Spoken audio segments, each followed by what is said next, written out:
What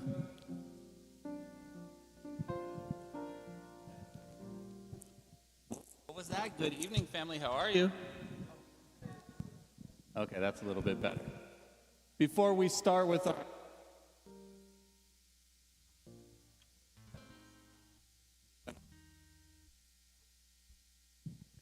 Father, we just want to thank you for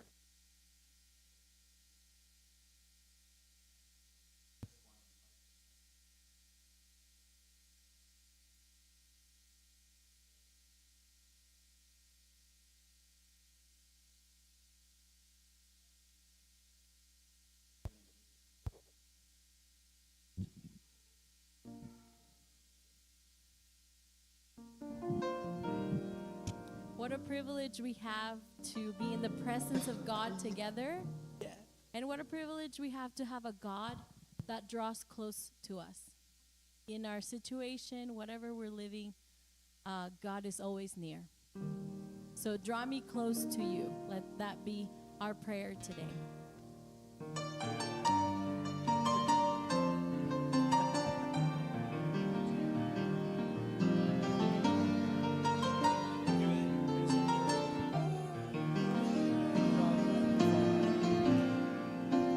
Draw me close to you. Never let me go. I lay it all down again to hear you say that I'm your friend. You are my desire.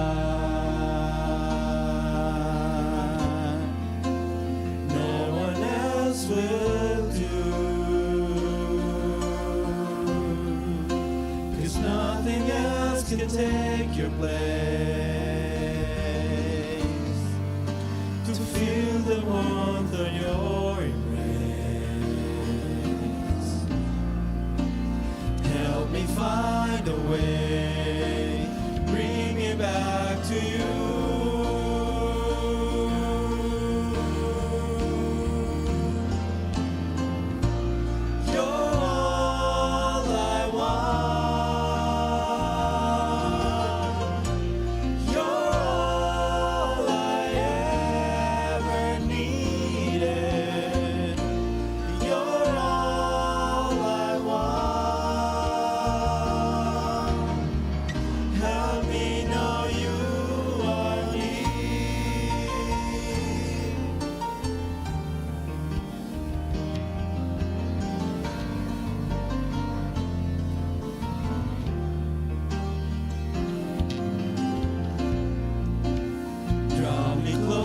To you,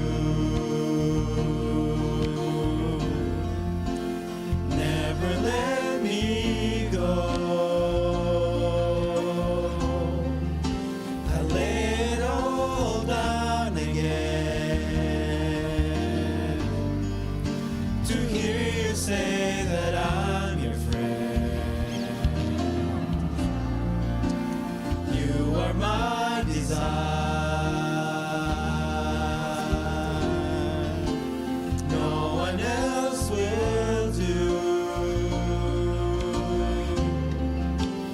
Nothing else can take your place. To feel the warmth of your embrace, help me find a way, bring me back to you.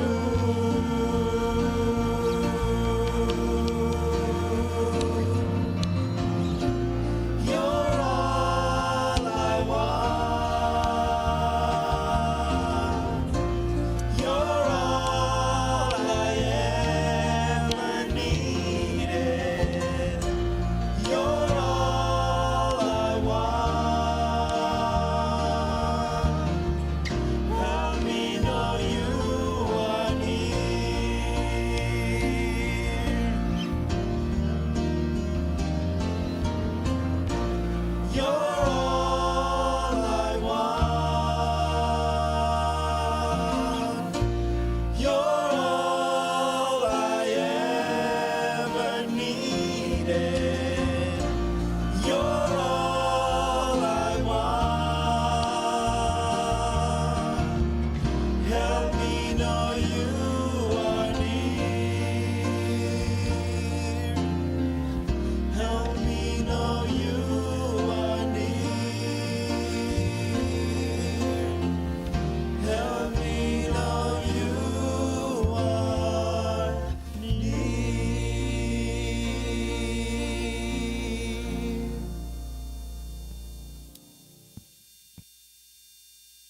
Welcome again, everyone. So very nice to have you here this evening. Almost happy Sabbath, right? So we're all happy about the week that's come to an end. I know I am. I had a really tough week this week, so I'm really thankful that I get to enjoy this weekend. Thank you for giving me a couple days off. And I'm here to, of course, introduce our special speaker tonight. Dr. Bryan Cafferky has become a friend of mine. We've had great conversations and preparations to this event, and I am privileged to call him friend already. I really appreciate not only getting to know him, but also in prayer, talking to him about the dreams that I have for this congregation to grow from this seminar that we're having. I plan on growing from this seminar, and I can't wait to see what God has been preparing with Dr. Bryan in all this time in preparation to bless us. So with that, I want to invite him up. We've got to cover some good ground tonight in preparation for the rest of Sabbath. So thank you so much for being here. We love that you're here. We're praying for God's Holy Spirit to be used mightily and to bless us. Thank you. Great. Thank you. All right. So we'll be going through a lot of material tonight. We'll be looking at the family of Abraham in the book of Genesis, and we're going to be looking specifically for family patterns. We'll be asking questions about what were the rules of the family, what kind of behaviors were passed down from generation to generation, how did this family resolve conflict. So we're going to be entering into exploring this story with a sense of curiosity. Trying to click forward.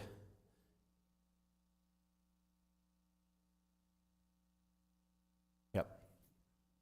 Oh, there we go. Almost. So while we're waiting for that to be fixed, as you can see here, this is Mesopotamian artwork.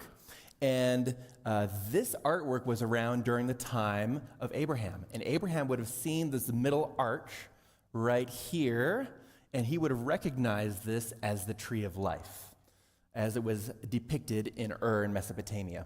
So we're trying to connect back to what it would have been like to be a part of Abraham's family and get really curious about what it was like for them back then. Just give me a moment. We're trying to move forward, a little technical challenge.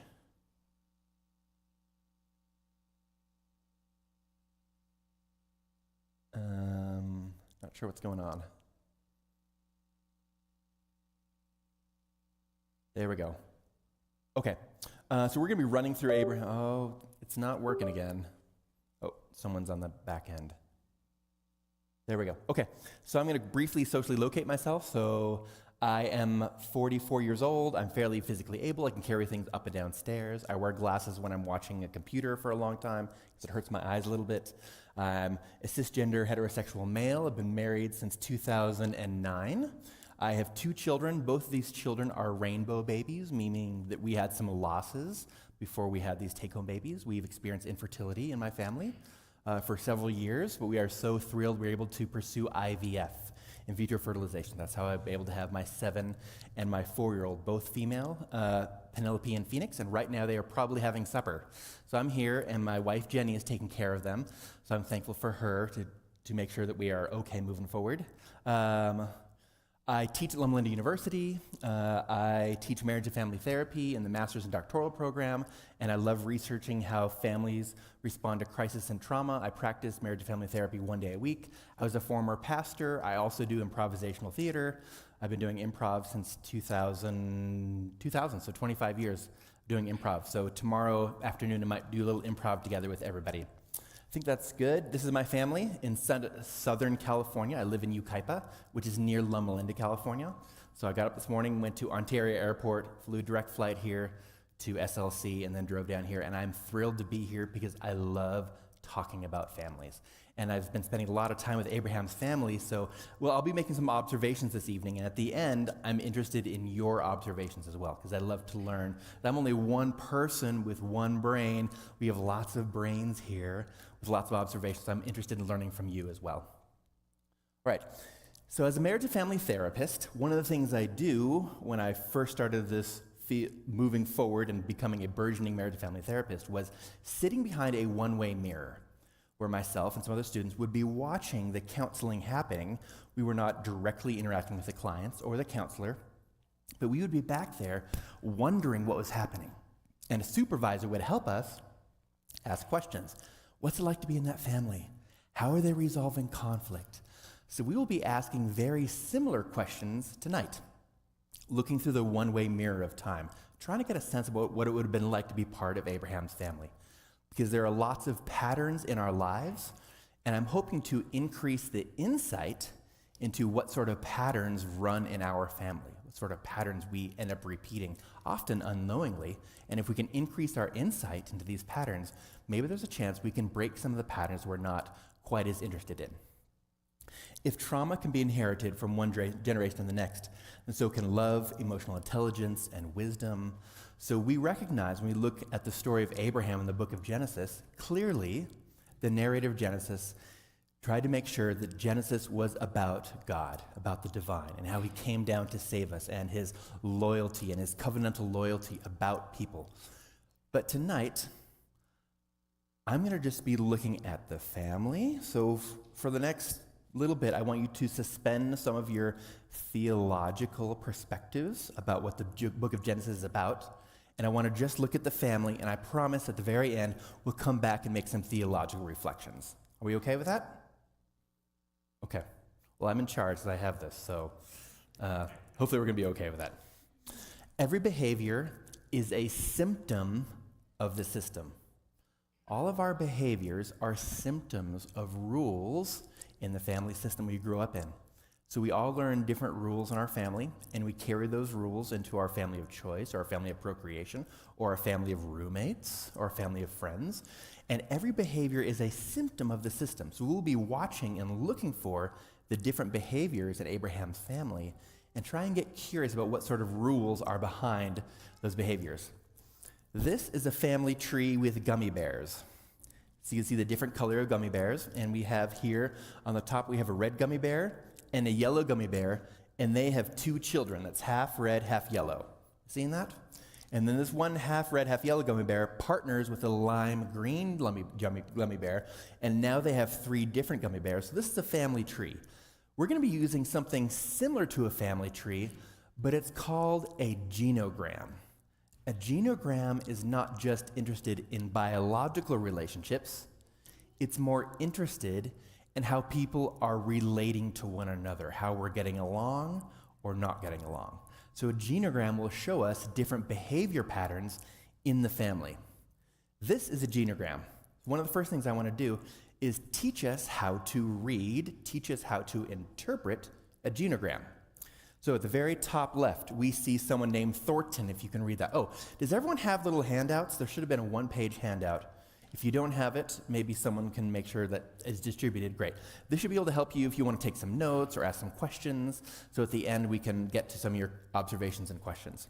Thornton, there's an X through Thornton, so we know at the time this genogram was created, Thornton has passed away. And we see Thornton as a square. This identifies Thornton as a male. And he is partnered with Becca. Becca is a female. So we see Thornton and Becca are partnered, married, and they have 3 children. And whenever we're looking at a genogram, we always move from left to right in birth order. So Tyson is the eldest son. At the time of this genogram, James had passed away. He's the middle son. And then Christy is the youngest daughter. Are we tracking so far? Okay, good. Let's keep moving just to make sure we're on the same page. And we see that James partnered with Roxy. And Roxy's parents, we do not know Roxy's father's name. We just don't know that. It's been lost to the ages of the sands of time. Gladys has passed away, and there's these two hash marks right here, which indicates that these two people were separated or divorced at the time this genogram was created. This genogram was created by Dahlia on the bottom. This means Dahlia is the person that put this genogram together. Probably not by herself. It's usually a cooperative effort, asking mom and dad and cousins and aunts and uncles information, so collectively we can show this genogram. We see that Jeff is the firstborn son, and we see Trisha is the youngest daughter of James and Roxy. Now I'm going to show you some symbols here on this genogram that could be helpful for some of us, because some of us live in families where people just identify as male or female. Other family members might identify as transgender. I just want to show you what this looks like. We might also have some family members that might identify as gay or lesbian. And I'm just trying to show you what it looks like, so if you ever see a genogram in the wild, you know what these symbols mean. Not every family has these individuals, just want to make sure we're understanding what they look like. So Trisha identifies as lesbian, and she is partnered with Hannah, and they have one daughter, Julie. We see Jeff is the biological father of Dahlia and Philip, and Jeff had partnered with Sophia. Up here we have Ricky and Catalina, and these are twins. See how these two individuals are coming from the same point? Little triangle. That means Roberto and Martin are twins, and Roberto is partnered with Karina. The eldest daughter is Sophia, who's the mother of Dahlia. And then the second child, there's a square inside of the circle. That means this person now identifies as Emily. So this is a transgender female. Here's Darian with Lily. Damien and Lily have divorced, and here's Berenice. And here's why we're taking all the time to look at the structure of the family, because we're going to look at this now.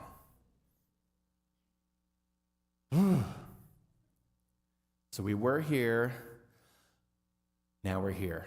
This is why we're doing the genogram. We're not just interested in who's related to whom. We want to know how they get along. So I put a little legend on the bottom left, and we'll walk through this legend so we can get a sense of how these people are relating to one another. So 2 parallel green lines indicates that they have a close relationship, a healthy, close relationship. So we can see Jeff has a healthy, close relationship with his father-in-law, the father of Sophia. We see there's a close relationship between Ricky and Catalina.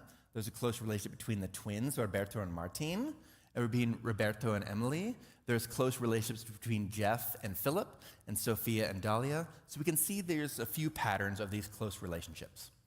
3 red parallel lines means they are close in an unhealthy way. We might say things like they are fused or they are enmeshed.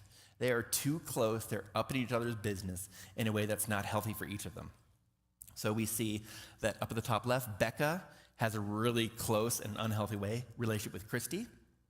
And that's the only one identified, because sometimes we don't know how everyone relates to everybody else. This is just the information that Dahlia was able to collect. A jagged red line means there's conflict between people. So we see there's conflict between Roxy and Karina, Roxy and Hannah, Roxy and Sophia, Sophia and Emily, Emily and Damien. There's conflict between Dahlia and her brother Philip, so there's a little bit of conflict in this family. The jagged blue line with an arrow indicates abuse. So the originator of the arrow is the perpetrator, and wherever the arrow is pointing, that's the victim of the abuse. So we see that Roxy perpetrated abuse towards Christy, towards Jeff, towards Trisha. She was also received abuse from her mother Gladys, and we see that Damien perpetrated abuse towards Berenice. If we get really technical, we can indicate the specific type of abuse, but here I just kind of put blue for abuse in general. We have a dotted gray line, which shows emotional distance, which means we don't spend that much time with them. We might be nice and kind, but we're emotionally distant from one another. So there's some distance between James and Jeff. There's some distance between Roberto and Sophia. And there's some distance between Jeff and Sophia, the parents of Dahlia. And finally, we have the emotional cutoff. The red dotted line with the hash marks in the middle. This means these people do not want to come to Thanksgiving dinner with the other person. If that person is coming, I am not showing up. There's emotional distance, and I'm cut off from the other person. So we see that Becca was cut off from Thornton, cut off from Tyson, and cut off from James. We see James was cut off from his daughter Trisha. We see there's cut off from Karina to Lily and between Dammy and Lily. There's lots of dysfunctional family patterns in this family. Are we tracking that? Why? What are some possible narratives or scenarios to explain why some of this dysfunction, some of these behavior patterns are present in the family? Let's just make up some stories. I'll start to give you like a few ideas to prime the pump. So we see Becca is really close in an unhealthy way with her daughter, but she's cut off from the other males in the family. Do we see that? Cut off from her partner, Thornton, cut off from her two boys, but really close with her daughter. There's probably something up above in the previous generation that might explain some of this, but we only have this information at the time when Dolly was creating this genogram. We see that Roxy is a source of a lot of tension in the family, right? She was a victim of abuse, she perpetrated abuse, and there's conflict with other people in the family. Some people might even say Roxy is a difficult person or a drama queen, right? Or wanting attention, or the black sheep of the family. Difficult person to get along with. But here's the thing. In her family, maybe she learned that it wasn't safe to be around people. There's a chance that she did not have a very safe relationship with her biological mother, so she grew up learning that people are dangerous, and I need to keep them distant from me. So she has continued these patterns, perpetrating abuse, having conflict, because then she doesn't need to be brave or vulnerable with herself, because she's learned that when I'm vulnerable, I get hurt. So I need to keep people at arm's length, right? And some people might say, oh, look at this person, look at all this anxiety that Roxy is causing. There's a chance that Roxy is just the symptom bearer of the family, meaning she's acting out on the anxiety that she's experienced, the anxiety that previous people have poured onto her, and it's safer for her to just be in conflict with everyone. I moved to Southern California 10 years ago. Before that, I was in Kansas. And before that, I was in Illinois. Before that, I was in Michigan. So I've been around snow in the Midwest. And once in a while, I've been able to go over to a friend's house during wintertime when they've had a hot tub. So as I'm going outside, it's 32 degrees. The hot tub is, say 105. There's a big difference between 32 and 105, right? A big temperature difference. And stepping into that super hot water from the cold air is a little bit spicy, right? I could feel that in my skin. Woo, that's hot. But if I was going to go to a hot tub during the summer, the difference between 85 or 90 degrees, the temperature, versus the 105 temperature of the water, it's not that much of a distance, right? Might be easier to get into a hot tub when the temperature of the air is very close to the water. So there's a chance for Roxy that being close with someone, being vulnerable, is spicy for her because she's so used to keeping people at arm's length. And she's just more comfortable that way because then nobody gets close, and that means nobody has a chance to hurt her, if that makes sense. We see that Trisha and Hannah are close. We see that Jeff and Philip are close, and Sophia and Dolly are close. What are some possible reasons that Jeff and Philip could be close, and Sophia and Dahlia might be close? Just raise your hand and just make up a story about why you think Jeff and Philip are close and Sophia and Dahlia are close. Good. Men, the father relates with his son, and the mother relates with her daughter, right? In fact, you've probably heard this sort of thing before, right? Right? Those who identify as female might just naturally connect more with females. Those who identify as male might naturally connect more with males. But let's look at what's behind this. Sophia was the eldest of three siblings, Sophia, Emily, and Damien. And notice that Sophia's parents, Roberto and Karina, had close relationships with the other siblings, but not her. So she grew up in a family, her and two other siblings, and her other siblings had their preferred parent. So she did not have a parent that was really close with her. So there's a chance that when Sophia partnered with Jeff, she told herself, if I ever have a daughter, I'm going to make sure my daughter knows that she is loved and special because I did not receive that in my family. Notice over here, Jeff, he was distant from his father. In fact, even though there's this emotional distance between Jeff and James, he found this closeness between him and Roberto. Maybe there's a chance Jeff grew up in the family thinking, if I ever have a son, I want to make sure that he's important, that he's special. So both parents came to this family not enjoying their family of origin experience and trying to get really close with their own offspring. Are we seeing this? So this is a amalgamation of different clients that I've seen in therapy. The names are different, but some of the patterns are the same. And we don't always know all of the patterns in the family, but we might be able to observe a few patterns in the family to learn more about the rules of what it's like to be in that family. And this evening, as I'm talking about families, I'll be using the two words of stress and anxiety interchangeably.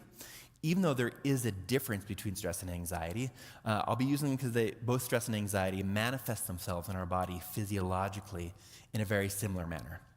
But if you're curious, the difference between stress and anxiety is that when I'm stressed, I know why I'm stressed. I'm stressed because on April 14, my taxes are due, and I know that. And I'm stressed. I'm stressed because we're coming near the end of the month and I have to pay my rent. I'm stressed. I have in-laws that are visiting next month and I'm stressed about that. I'm stressed about work. I know exactly why I'm stressed. When I'm anxious, I can't always put my finger on why I'm anxious, the source of my anxiety. I'm just sensing some anxiety. So when I'm stressed, I know the source of it. When I'm anxious, I don't always exactly know why I'm sensing that anxiety, even though stress and anxiety manifest themselves in a very similar manner in my body. Okay, so here's what I'm curious about. I'll be asking, what are some of the rules of Abraham's family? What are some of the intergenerational patterns of behavior? So what are patterns that are passed down from generation to generation in Abraham's family? How do people in Abraham's family handle anxiety and tension between them? And how did they experience prejudice and discrimination? Who are the villains in the family? Because we could see Roxy as a villain. Look at her all doing her bad things. But maybe she's not a villain, but let's explore this. Who are the heroes in the family? Sometimes we have heroes in the family. And in what chapter does the story of Abraham begin? Normally, when we think of the Abrahamic narrative, we think of chapter 12 when God calls Abraham, right? He calls Abraham to the wild, wild west of Canaan. But the story of Abraham actually starts a few verses before in chapter 11. And here's how the story starts. The narrator starts out the story, and he wants us to know this. Sarai was barren, she had no child. This is how the story starts. So before we learn that Sarah is Abraham's half-sister, we learn that she can't have children. Before we learn that she is beautiful, we learn that she is barren.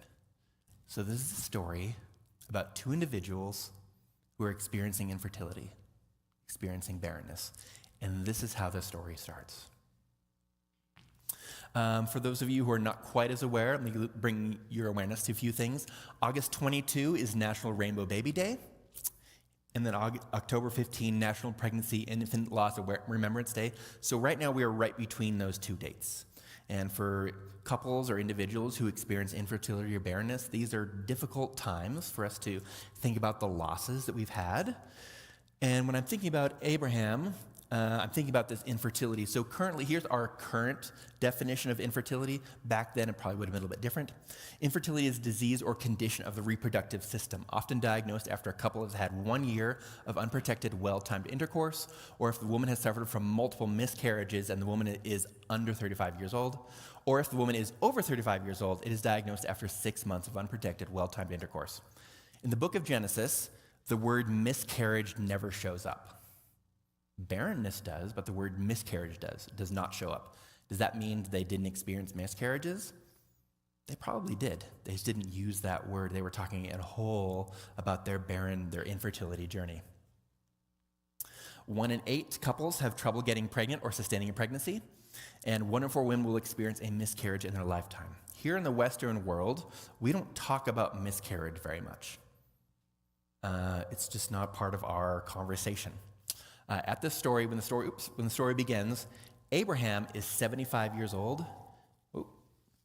and Sarai is 65 years old, so well past that 35-year mark. And now you could say, well, they lived longer back then. Okay, I get it, but the idea is they're starting out older, right? That's how the story starts out. They're older, they're experiencing barrenness. And there's stigma back then, and there's stigma now.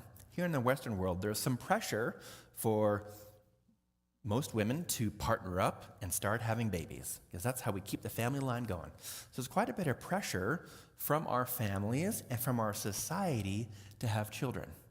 And because of that pressure, sometimes when we experience infertility or barrenness, there can be some shame associated with this, whether infertility because you're with a partner, you're not able to become pregnant or sustain that pregnancy, or infertility not by choice, but because you haven't found a partner to partner with.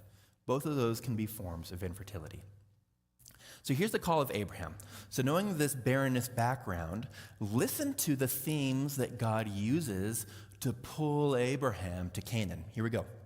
Go forth from your country and from your relatives and from your father's house to the land which I will show you, and I'll make you a great nation. I will bless you and make your name great. And so you shall be a blessing, and I will bless those who bless you, and the one who curses you I will curse. And in you all of the families of the earth will be blessed. Notice the two themes of family and earth. Do you see that? He's repeated that multiple times as he's trying to call Abraham to the land of Canaan. This is not the first time that God has talked about families and land.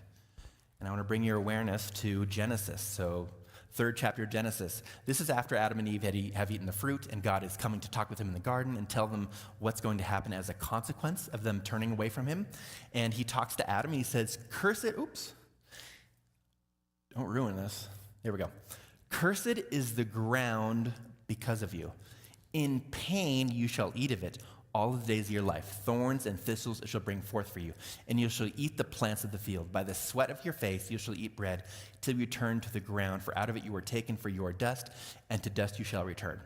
So there's thorns and thistles, and in pain you shall eat of it. And for a long time, I thought God was talking about the pain of the lower back, or the pain of the hips, or the pain of the blisters. I don't think that's what God is talking about anymore. In pain you shall eat of it all the days of your life. Thorns and thistles it shall bring forth for you. So what's he saying? He says, when you are working to make food, food may not produce, right? The real pain of working the soil is not a sore back. It's when the soil does not produce food, when you experience famine. We lived in this beautiful garden, this lush Garden of Eden, and now you might experience famine. When he talks to Eve, he says, to the woman, he said, I will greatly multiply your pain in childbirth. In pain you will bring forth children, yet your desire will be for your husband, he will rule over you, and I identify as male, and I will never give birth to a child, so I need to tread lightly here. I will never know the pain of childbirth when it comes to giving birth to children, but I'm not exactly sure if the physical pain is what God is talking about here.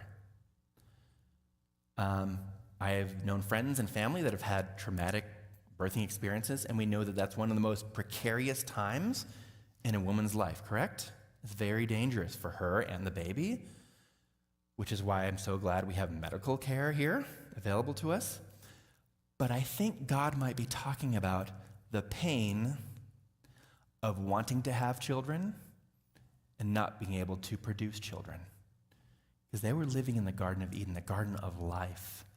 And now they are moving to a place where the food may not be producing like they want, and they may not be able to produce kids like they want. So Mother Earth is not producing, and mothers may not be producing. In fact, when we look at the story of Abraham, every single generation we talk about tonight deals with these two things: famine in the land and infertility of having children. Every single generation of Abraham's family has to wrestle with these two challenges.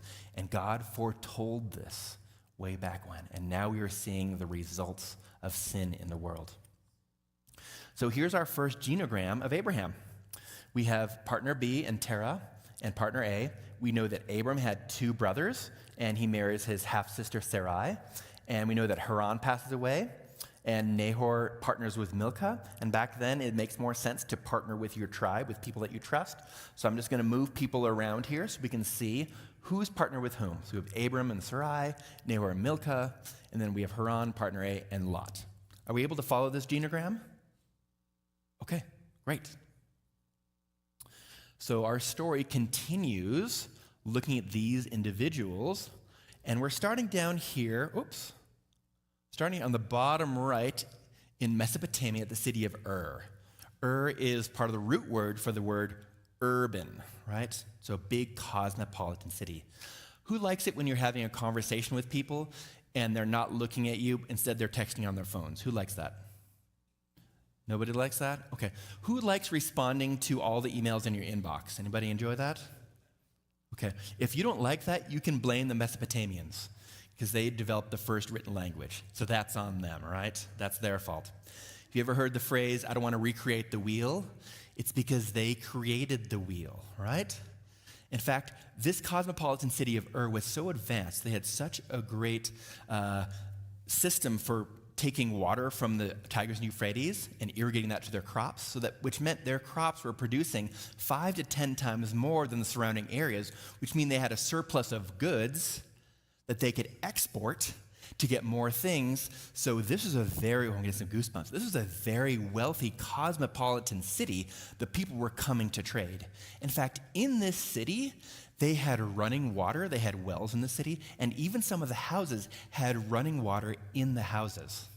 And I'll show you a picture in 1 or 2 slides where we're able to see the sewage system of the city of Ur. So this is a very up-and-coming, wealthy, artistic, cosmopolitan city of Ur that Abram and Sarai were living in.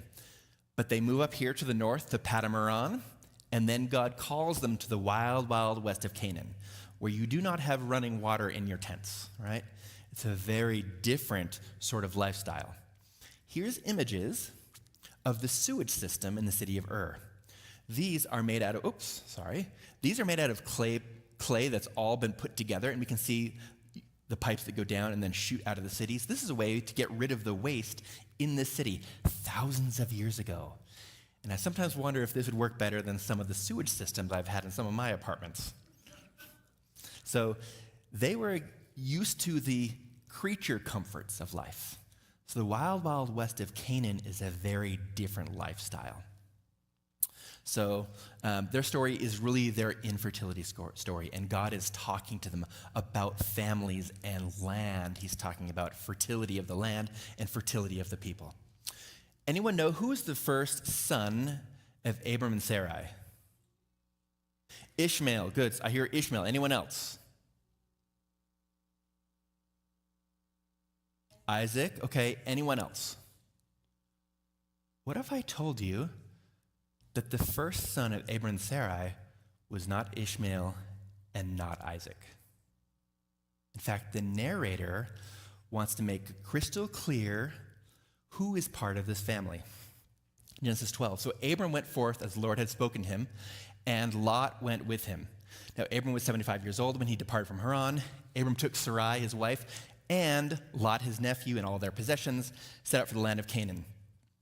So narrator's trying to say, hey, Lot is with them. In the book of Genesis, adoption or adopted is never used. And back then, we did not have the foster care system. If someone passes away, like Lot's father did, the rest of the family takes care of them, right? So the narrator is saying, oh, Lot is now going with his family. In Genesis 12, we find out that Abraham lies to Pharaoh. There's a famine in the land. As soon as they get to Canaan, there's a famine in the land. So Abram and Sarai have to go down to Egypt. And already, Abram is worried about his own well-being. So he says to his wife, can you please pretend, because you're so gorgeous, I'm worried about how they're going to treat me, how the prejudice they're going to have against me, an outsider from Mesopotamia. Can you please just say that you are my sister, not my wife? Because I'm worried how they're going to treat me. Right? So Sarai was taken into Pharaoh's harem, and after Pharaoh found out about this, he sent them up north with camels and donkeys and maidservants and manservants. So Abraham Abram went up from Egypt to the Negev, and he and his wife and all that belonged to him, and Lot went with him. Now Lot, who went with Abraham, also had flocks. Notice how oftentimes Lot is mentioned with Abraham and Sarai? It's because Lot is now part of their family. So I'm going to move Lot over here as the adopted son of Abraham and Sarah. Now you might say, Bryan, I don't know. This is adopted son. I'm not really sure if that counts as much. And I would say you better take that up with Abraham, because Abraham cares about Lot. Let's see how much he cares about Lot. Genesis 13:14. There are these, when he comes up north, he lets Lot choose, where do you want to settle? There's conflict between your shepherds and my shepherds. Where do you want to settle? And Lot chooses Sodom and Gomorrah, and Abraham takes whatever's left over. Abraham also rescues Lot. There's the story of these 4 kings from the east of Mesopotamia who come to Sodom and Gomorrah saying, you need to give us tribute. And the people of Sodom and Gomorrah say, we're not going to give you any tribute. So these 4 professional armies take all these people captive and are going to take them as slaves out of the country. And Abraham and his posse of friends ride like the wild, wild west to chase after them to rescue Lot and his family. He's willing to sacrifice his own well-being against real professional armies just at the chance of possibly saving Lot. Abraham bargains with God to save Lot's life, right? He's willing to question the divine. Well, what if there's just 50, 40? What if there's just 10 people? Would you be, because he's interested in preserving Lot's life. Genesis 15, Abraham still wants his own biological child. He has an adopted child, but he still wants his own biological child. He basically says, hey, God, you promised this. We're waiting for it. When is this going to happen? Genesis 16, there's this idea of, hey, maybe we can have Hagar, our new maidservant we got in Egypt, maybe she can be the surrogate, right, to help us on our barrenness infertility journey. But as soon as Hagar gets pregnant, she starts being mistreated from Sarai, so Hagar runs away, running back down to Egypt. So the question is, what is happening here? Most of the time, I have heard Sarah cast in an unflattering light. Oh, Sarah did not have faith. Right? If she would have had faith, she would have waited on God, the son of promise. Isaac would have come. But instead, she tried to rush ahead of God's plan. Have we heard this sort of thing before? Yeah. Let's notice, in the subsequent generations, Rebecca, Rachel, Leah, and Leah all had maidservants with them to help them with possible infertility. Sarai did not. In fact, she did not have a maidservant. No maidservant is mentioned until she comes up from Egypt. So it might be something more akin to, now we have someone who could help us with this barrenness challenge. God has promised us, maybe God helps those who help themselves, and I have a potential solution. Now we have a younger maidservant to help us with this process. So husband, how about you take her to help us, almost like at IVF of the day. We know who the biological mother of Ishmael is, that's Hagar, and the biological mother of Isaac, that's Sarai. But does anyone say, can you say with confidence, without looking at your smartphones, who the biological mothers of the 12 sons of Israel are?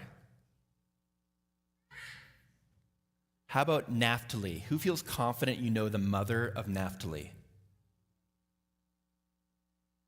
How about Dan? Who feels confident you know who the mother of Dan is? I'm not seeing raised hands, so either you don't like my question or you're not quite as confident. And what I want to point out, we make a big deal who the biological mother here is, of Ishmael versus Isaac, but when it comes to later generations, whether it's Rachel or Leah or Zilpah or Bilhah, the maidservants, we don't make as big of a distinction when it comes to the 12 sons of Israel. In fact, there were Nuzi tablets just north of the city of Ur. These tablets were recovered by archaeologists, and these are cuneiform, meaning they took a little stylus, a triangle stylus, to poke into the clay to write these words, and there were specific laws around marriage and fertility. These laws would have been customs that Abram and Sarai would have known about. Let's look at the customs that Abram and Sarai would have known about. 1, a wife can give her slave girl, a surrogate, to her husband to obtain offspring. So this was allowed in the land of Mesopotamia. But there were other rules that went along with it. Another rule said, this child is to be treated as her own. So this child through surrogacy needs to be treated as her own. And finally, if later on they get a full biological son, then that first child through surrogacy cannot be expelled from the family. There were rules about having a surrogate to help you, but then later on, if you have a biological child, you need to treat that biological child the same as a surrogate child, and you can't kick that surrogate child out.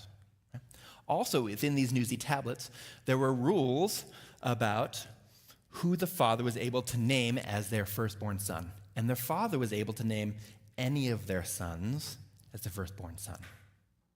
So, looking at these, what happened with Abram and Sarai? Sarai wanted the first part, right? With Hagar. Wanted to have a slave girl, maidservant, to be the surrogate of her family. But then when Ishmael came, Sarah was not present at the birth. It's very clear that Sarai does not want Ishmael. In fact, later on, she kicks Ishmael and Hagar out of the family. Do you see that? So they're wanting part of the laws, but not all of them, right? I want what I want now, but I don't want to actually have the responsibility of taking care of these other things. So for me, when I'm looking, just in case you were interested, here are the biological mothers of the 12 sons of Israel, if you're interested in that. So next time I come here, you can be ready for that quiz question. Let's go back to here. So the question was, is Sarai being unfaithful, or is she trying to explore options? And for me, when I'm reading this, the big sin of Sarai wasn't necessarily seeking surrogacy. It's what happened afterward in her kicking out Ishmael from the family. Because after Ishmael was kicked out, there was a rift in that biological family for thousands of years. In fact, even now we can taste the tension between the sons of Ishmael and the sons of Isaac on our geopolitical scale, right? Okay. So Hagar is heading home. God, when she's pregnant, God says, no, go back, because I will bless you, and your son will also be a great nation. But Hagar potentially being mistreated because she's Egyptian, right? She's not Mesopotamian. So she's being taken advantage of. She didn't necessarily have a choice in this. And now Sarai is mistreating her just because she's pregnant. And it's clearly Hagar's baby. Sarah wants nothing to do with it. Genesis 17, there are name changes. Finally, it's Abraham and Sarah, not Abram and Sarai. There's circumcision. There's more complaints about infertility. Genesis 18, God comes to visit Abraham and Sarai, and Sarah laughs at this idea that there's no way that I'm going to have a baby. I know this visitor, the divine visitor, is saying that, but I'm laughing because this is ridiculous at my age. And then when there's this conversation about I'm going to destroy Sodom and Gomorrah, this is where Abraham steps up to the divine and pleads for lowering the bar so that he can save Lot. Because Abraham is really, really interested in preserving Lot's life. In fact, Abraham is not a morning person. Did you know this? He only wakes up early 3 times in the book of Genesis. Here's the last time. Genesis 22, this is the binding of Isaac, the Akedah. This is before he's going to take Isaac, the son of promise, up to Mount Moriah to sacrifice him. And notice how the narrator slows down the story and has these 6 verbs showing this patriarch doing these menial tasks that any of his servants could have done. But the patriarch is interested in doing this. Look at this. Oops. So Abraham rose early in the morning, and he saddled his donkey and took 2 of his young men with him and Isaac his son, and he split the wood for the burnt offering and arose and went to the place of which God had told him. Because this might be the last time he sees his biological son Isaac in camp. That's the 3rd time Abraham woke up early. The 2nd time Abraham woke up early in the morning. Same sort of pattern. This is the last time Ishmael's in camp. So Abraham rose early in the morning and took the bread and skin and water and gave them to Hagar, putting them on her shoulder, and gave her the boy and sent her away to die in the desert. The first time Abraham gets up early in the morning, Genesis 19. Notice the same pattern. So Abraham arose early in the morning and went to the place where he had stood before the Lord, where he bargained with God. And he looked down towards Sodom and Gomorrah, and he looked towards all the land of the valley, and he saw, and behold, the smoke of the land ascended like the smoke of a furnace. This might be the last time he gets to see Lot from camp. So this is clear to me that Abraham really cared about Lot and Ishmael and Isaac, even though Lot was adopted. And if you disagree with me, that's okay. We're done with this section. Okay, Abraham 20. Genesis 20, there's another famine in the land, right? Because they deal with famine and infertility. And so Abraham and Sarah have to go and find a place. So they live with the Philistines for a little bit. And he's also concerned about how the Philistines are going to treat him, what's going to happen with King Abimelech. When King Abimelech sees Sarah, his beautiful wife, can you please pretend you're like a half-sister? The same sort of thing happens. He's worried about his being mistreated in Genesis 20, and Abraham prayed to God, and God healed Abimelech and his wife and his maid, so they bore children. Genesis 20:18, for the Lord had closed fast all the wombs of the household of Abimelech because of Sarah, Abraham's wife. And everybody in this story is interested in having children, even fringe characters, even non-central characters. People are wanting to have children, and they are also experiencing barrenness. So it's not just Abraham's family. Other people are experiencing this as well. So there's this big rift in the family because Sarah decides to kick Ishmael out because she catches Ishmael Isaacing Isaac, teasing the son of laughter, and she says, that's it, you're out, kicking you out of town, you can go die in the desert for all I care.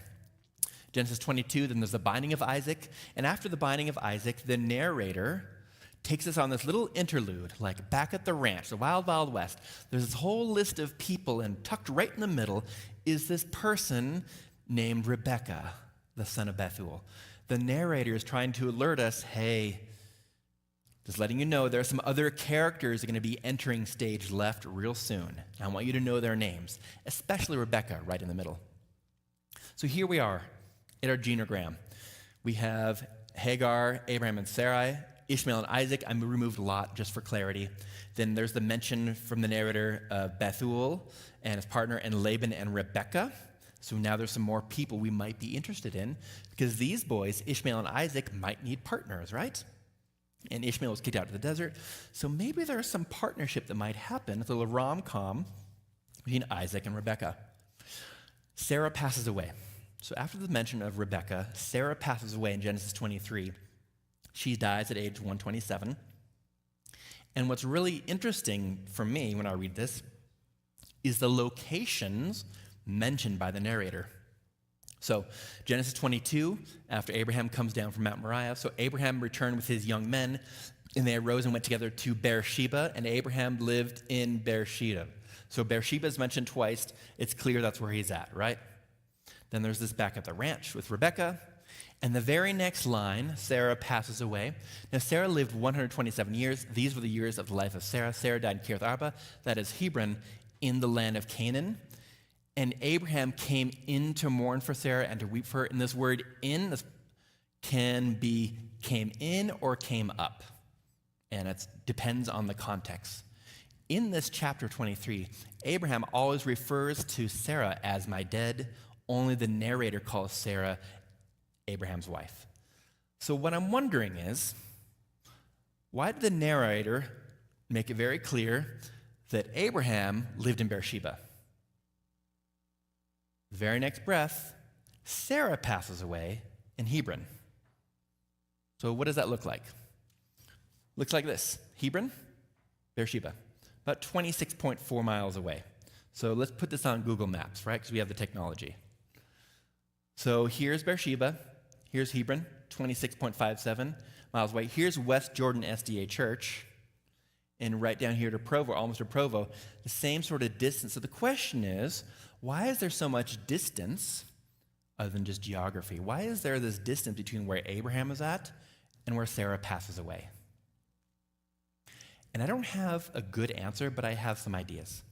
One, they probably moved around with their flocks, right? They moved around from location to location to make sure there's food for their cattle and their sheep and their goats to eat, right? There's a chance that not everybody moved all together, because by this point in time, Abraham is wealthy, right? So maybe some shepherds and flocks go certain places, others go other places, so they might be split up a little bit. But the other thing I wonder is, if this geographical distance is indicative of any emotional distance between Abraham and Sarah. Here's why. Sarah was taken from the running water cosmopolitan city of Ur to the wild, wild west of Canaan. She was promised she would have a baby. She had to wait many, many years. She had to wait decades before she was able to have the child.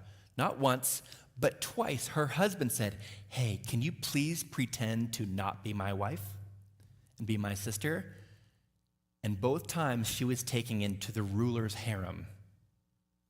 There's no mention in the binding of Isaac in Genesis 22 of Abraham ever alerting Sarah, "Hey, Sarah, I'm going to take your favorite son, and I'm going to go up to the mountain to sacrifice, because that's what God asked." In fact, after Abraham comes down from the mountain, Sarah never says a word, but she dies. So I don't know if there is tension between them. That's something I'm curious about. And tomorrow we'll be talking about relational triangles, and if there was tension in the family, how that tension showed up. Because if we can understand how tension shows up in the family, we have a better understanding about why people are behaving the way that they are. Genesis 24, we have the trusted servant going on a quest, the quest to find the perfect wife for Isaac. And lo and behold, he goes up and he sees Rebekah, and Rebekah feeds him, waters him and his camels, and he's able to take Rebekah back home to partner with Isaac. So then Isaac brought her, that's Rebekah, into his mother's tents, and he took Rebekah, and she became his wife, and he loved her. Thus Isaac was comforted after his mother's death. So it's clear that Isaac is still reeling, grieving from the death of his mother. Genesis 25, Abraham takes another wife, has more offspring, and then he sends these other offspring east because he wants to preserve this land of Canaan just for Isaac, the son of promise. And Isaac really only has one chapter to himself because he is overshadowed by both his father Abraham and by his sons, Esau and Jacob, but it's really Jacob, right? In fact, Isaac is sometimes seen as a pretty passive character. He doesn't do much. But part of the problem is he is sandwiched between two giants in his family. He's sandwiched between big old daddy Abraham and then Jacob/Israel. These are three Hollywood characters. They're in a weight room, and look at those shoulders. They are strong. We have Mark Wahlberg here, we have Anthony Mackie, and Dwayne "The Rock" Johnson. And when I see them, they look big and scary. But let's notice how big or small they look compared to really big people. So we have some NBA players. We have Charles Barkley on the left and Shaquille O'Neal on the right. And let's look how small Mark Wahlberg looks, right? He just took off his helmet from riding his bike to come and visit his dad. And we see that Dwayne "The Rock" Johnson is asking his dad for some money. So it's clear he does not look as big compared to these other characters. I'm a Seattle Seahawks fan, and recently we traded away DK Metcalf. He's like 6'4", pure muscle, like 3% fat. He's big and scary, one of the biggest wide receivers in the NFL. He's a big boy, but look at him in this next slide. He is so small. He came to ask his father if he can borrow the keys to his car. He does not look that big. So here's the thing. When we look at Isaac, we might think, oh, he's not as active. He's kind of passive. I mean, look at Abraham, right? Look at Jacob, Israel. But the way people see us is often framed in context. There's a chance that Isaac actually did some pretty cool things. In fact, Genesis 26, Isaac is able to dig wells and he's able to grow crops at an astounding rate, which tells us he's flexible, right? He can live the more Bedouin lifestyle. He can also hunker down and grow wheat, live the city lifestyle. He's able to do both of those. In fact, after his father passed away, people of the region were concerned about him because he was so big, so he experienced prejudice and discrimination because he was not from that area, and they were trying to kick him out, taking the wells away from him, so he'd move farther and farther out of town. Genesis 25, Abraham dies, and we see that Ishmael, right here, he lives in defiance of all of his relatives. Genesis 25, there's more infertility in this generation, right? There's some infertility experience between Isaac and Rebekah. Later, Isaac prayed to the Lord. In fact, Isaac is the only patriarch to pray to the Lord about his wife's infertility. Other patriarchs complain, Isaac prays on behalf of his wife because she was barren, and the Lord heard his prayer, and his wife Rebekah conceived, but the children inside her struggled with each other. Oh, there's going to be twins here. And she said, why is this happening to me? So Rebekah went to inquire of the Lord, and he declared to her, 2 nations are in your womb, and 2 people from within you will be separated. One person will be stronger than the other. The older will serve the younger. So if you're interested and you have your smartphones, you can pull this out to see a little image of 2 babies in utero moving around. So imagine a woman who's experiencing barrenness and potentially some miscarriages, having this happen in her belly, in her womb, and why she would be concerned about their well-being and maybe even her own well-being. So God is telling her, hey, don't worry about it. You'll have 2, and the older will serve the younger. So here we are. Finally, Esau and Jacob are born, twins to this family right here. And we know that Rebekah and Isaac each had preferred sons, right? We know Rebekah preferred Jacob, and we know that Isaac preferred Esau, correct? They each have their favorite son. And that happens in families sometimes. Genesis 25, when her time came to give birth, we know that Jacob comes out grasping Esau's heel, and we know when the boys grew up, Esau became a skillful hunter, a man of the field, while Jacob was a quiet man who stayed at home. Because Isaac had a taste for wild game, he loved Esau, but Rebekah loved Jacob. And if you remember the story, Isaac had a brother, Ishmael, who is also a really good hunter. So there's a chance his brother that got sent away, doesn't sound like it was Isaac's choice, Ishmael, who was a good hunter, got sent away, and all of a sudden, Esau has some of these same hunting characteristics, and he prefers Esau. So I sometimes wonder what it would be like to do family therapy with these 2 brothers and how they get along or not get along. Because there's this story of Esau who comes home from the hunt absolutely famished, and he's crawling home, and he smells the food, right? He smells lentil stew. Maybe not as good as the stew we had earlier. If you missed that, I'm sorry, we had some really good lentil soup there before at 5:30. But he was really wanting some lentil stew and some bread, and his brother Jacob says, no food for you unless you give me your birthright. And then Esau foolishly gives away his birthright just for a bowl of stew. And when we think about the story, oftentimes Esau is seen as this big hunting oaf who doesn't understand money, me just want food. But there's a chance that this story is actually more of a critique on Jacob than it is a critique on Esau. Back then, if you were traveling, you had to rely on the hospitality of other people. In fact, we've already seen some hospitality in the story. The divine visitors come, and Abraham greets them and gives them the best food he can because he's trying to show hospitality. So there weren't Burger Kings or Taco Bells every 3 miles. You had to pack your own food or rely on other people to have food to take care of you, or you had to buy it. So hospitality is how you treat strangers. So imagine Jacob, who's in the tents, cooking food. And back then, you probably did not have a single macaroni and cheese or cup of noodles. You were making a big pan of lasagna, right? So he's pulling this big pan of lasagna out, boom, with this garlic bread. So everybody's going to have some, right? Everybody's there going to have some food.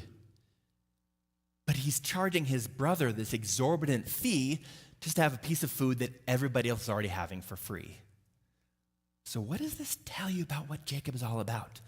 He's interested in gaining things for himself that give him a little leg up. In fact, if we're thinking about what Esau is actually giving up, this is what Jacob is demanding of him. So let's pretend there are 10 sons in the family. There are 10 sons. Oops, apologize. The firstborn son gets his first birthright. He gets his birthright, then everything else is distributed equally amongst the rest of the boys. So there are actually 11 slices of the pie here. One for the firstborn son for his birthright, then his own piece, and everything else is distributed equally amongst the remaining boys. Over here, we have just 2 sons, right? So right now, Esau gets his birthright, and then everything is split down the middle between his 2 sons. So Jacob is saying, you need to give me a third of dad's inheritance for this bowl of stew. What a ripoff, right? How dumb is Esau to give into that? Well, Jacob is totally taking advantage of him, right? Totally. And there's a chance that Esau may not even want to be the firstborn son of the family because he likes to be out in a hunt, and Jacob likes to be in the tent. There's a chance that Jacob actually prefers this sort of lifestyle. Then there's Jacob's deception of Isaac's hesitations. So we know that Ishmael is sent out to hunt the game because Isaac wants to bless him, and Rebekah hears this and says, hey, Jacob, come here. I have a plan. I want you to dress up like your brother and go trick your father out of the blessing, because if I can get you to be the blessed son, you already have the birthright, so then for all intents and purposes, you're going to be the firstborn son of the family, and I like you. So as he goes to trick his father, we hear that Isaac has these reservations, all these questions like, are you really that person? It's the voice of Jacob. Come close to me so I can touch you and smell you, because right now, this is not adding up. Eventually, when he smells his garments, basically using all of his senses that he can, he finally blessed him, and there are major consequences in this family, right? Because after this, Jacob is sent away, he runs away, and he never gets to see his mother ever again. So this family is split. Move on to this. Okay, so here we're on the genogram. We have Jacob. So we have Esau and Jacob. Esau married 2 people and then who were Hittites and then married an Ishmaelite. We'll talk about more of this tomorrow afternoon. Jacob runs away to Laban's family because Laban is the brother of his mother. So I'm going to go back to this family, extended family, to see what can happen, right?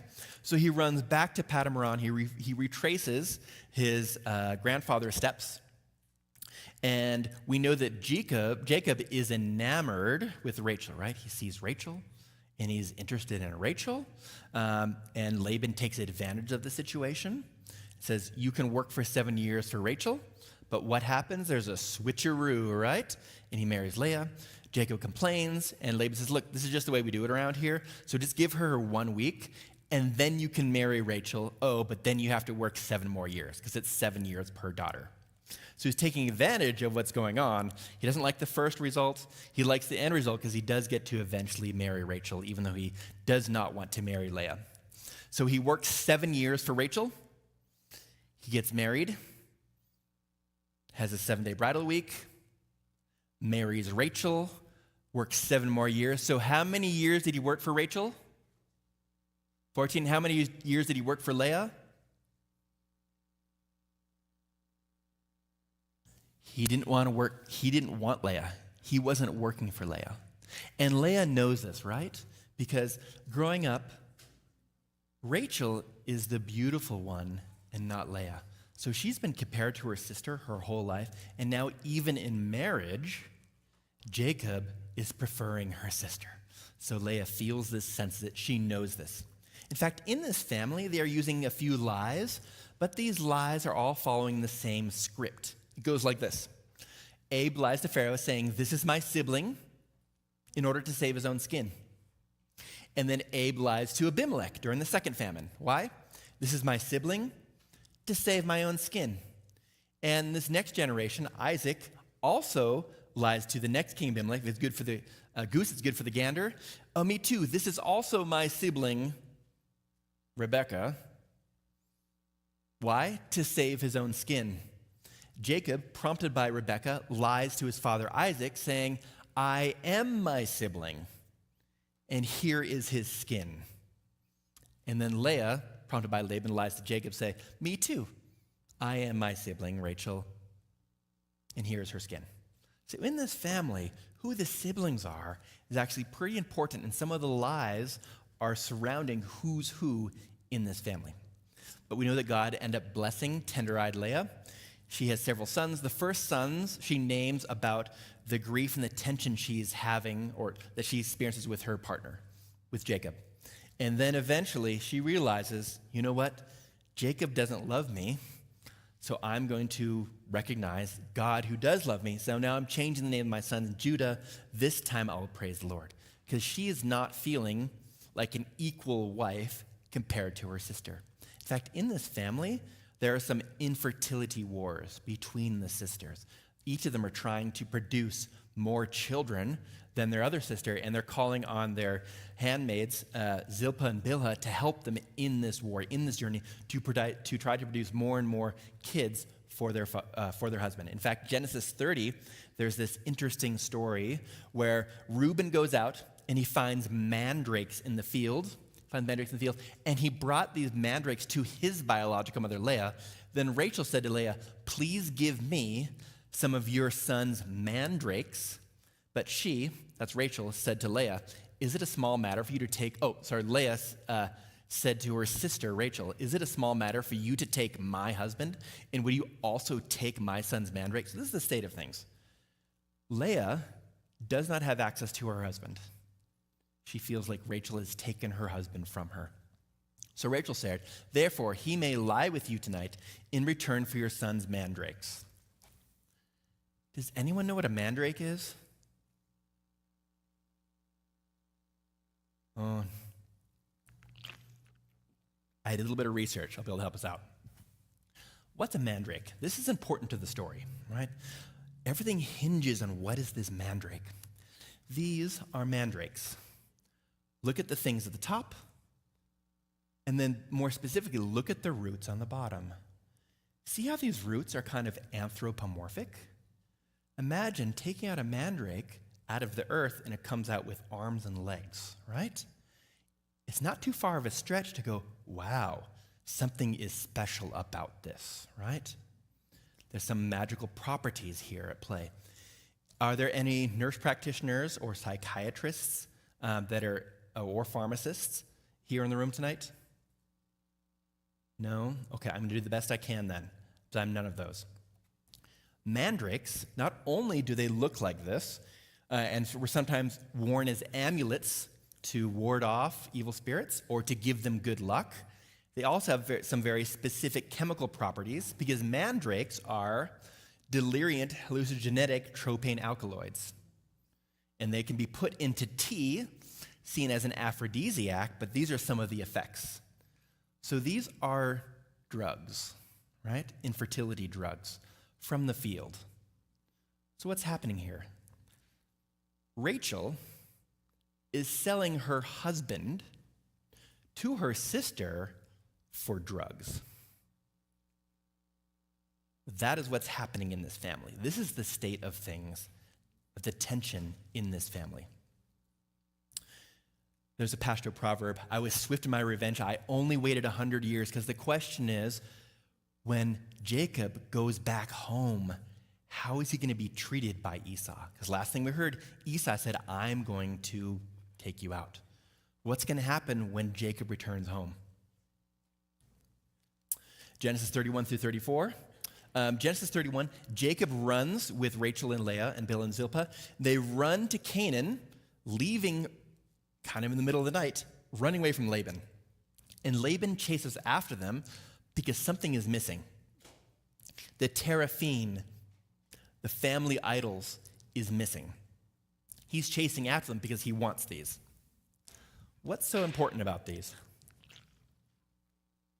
These teraphim are little figures, kind of like household gods. Not only that, but they also potentially could be like the deed of the family. Whoever has these will inherit what happens to the family, all of the goods of the family. So what's happening is Laban has this little squirrely Jacob nephew who runs away with his daughters, and all of a sudden, the night that they leave, all of the family idols are also gone. So he chases after them and says, whoa, whoa, whoa. Someone took the idols, and Jacob said, not me. You can look anywhere you want to in camp. Anywhere you want to.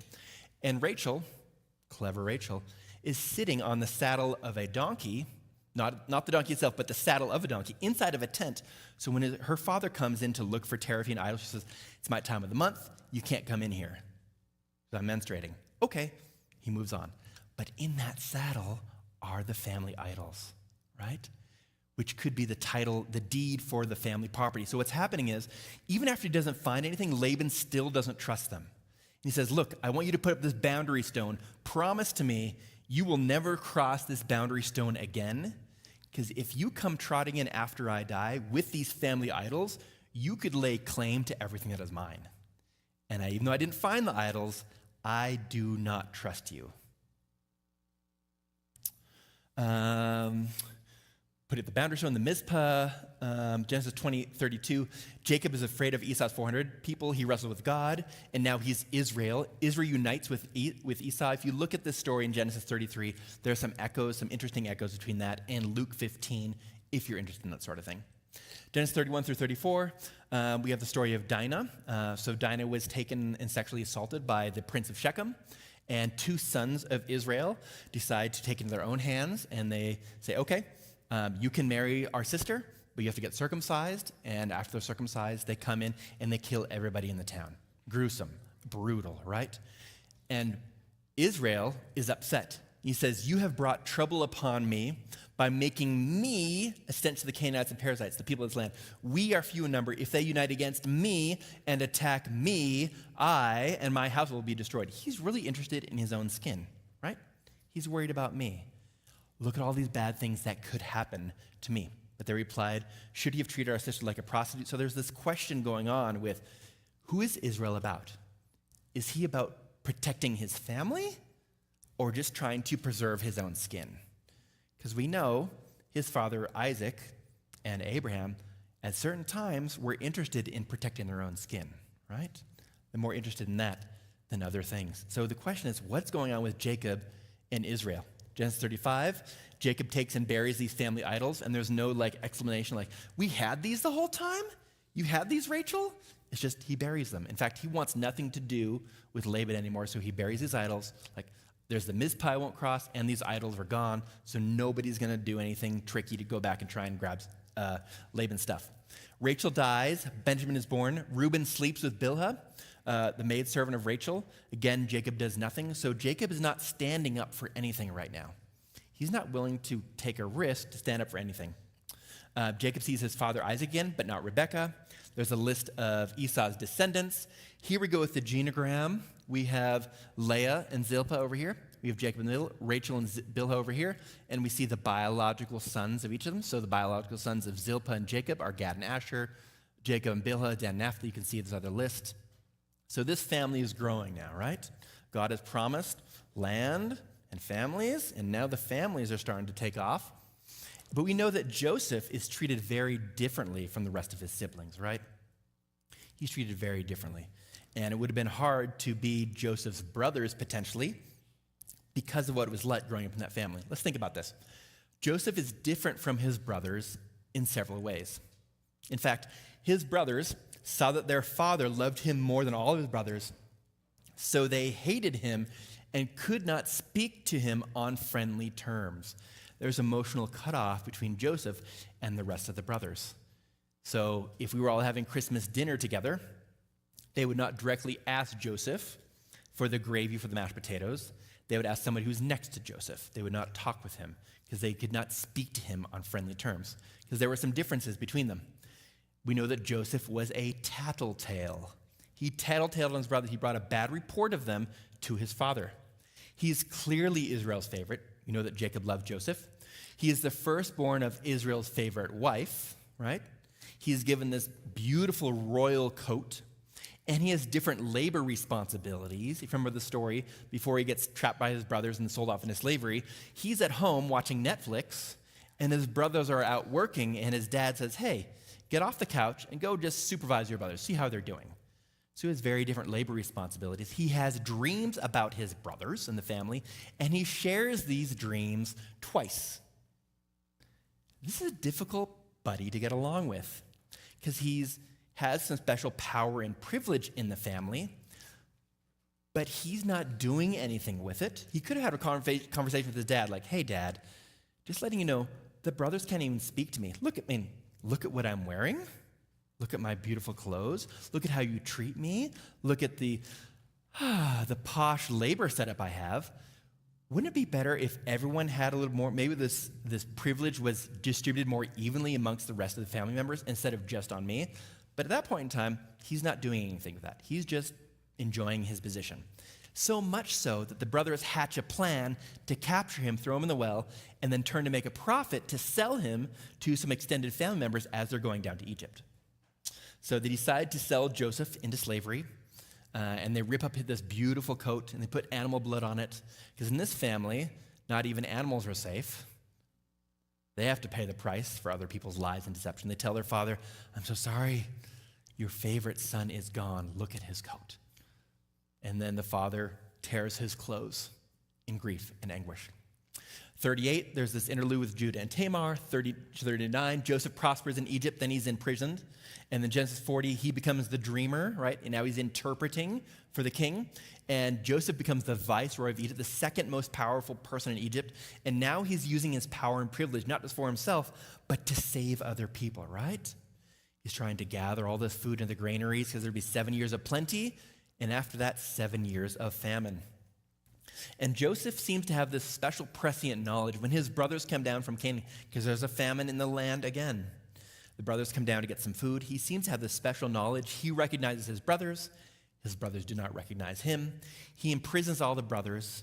He interrogates them and ends up keeping Simeon hostage and saying, look, you can go back, but if you ever come back here, bring this youngest son you speak about, Benjamin.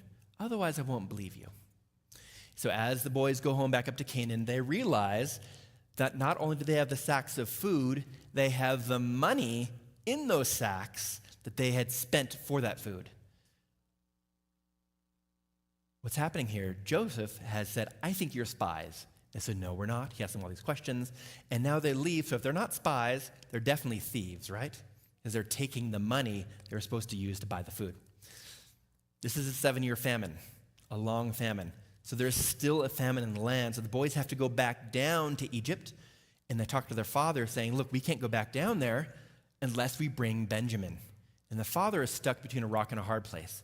Do I risk the last son of my preferred wife to go down to Egypt when one of my sons is already kept there? Or do I figure out another way to get food for my family? Eventually he releases Benjamin and the boys go down to Egypt.